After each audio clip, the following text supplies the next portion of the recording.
बिस्मिल्लाहिर्रहमानिर्रहीम। इय्याका नअबुदु व इय्याका नस्तईन।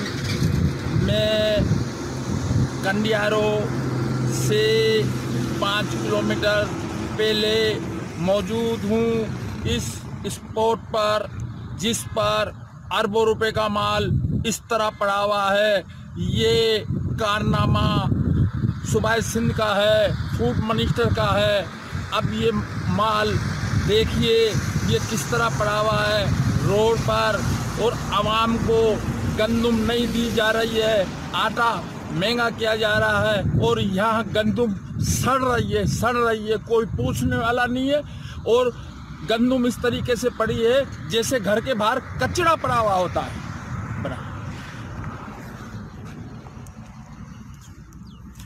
बस भैया एक दफा ले ले बस।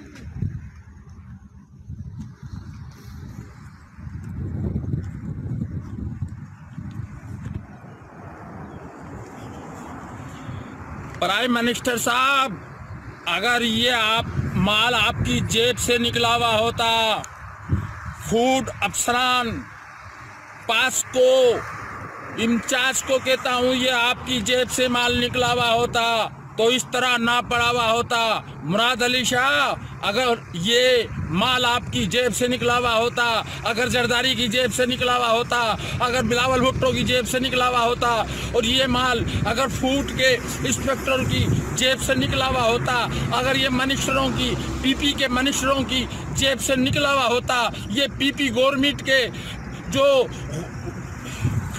गुलाम है, जो करप्शन के बादशाह हैं, अगर उनकी जेब से ये पैसा निकला हुआ होता तो फिर इन्हें एहसास होता कि ये गंदुम आवाम को किस तरह दी जाती है और आटा आवाम को किस तरह दिया जाता है। आटा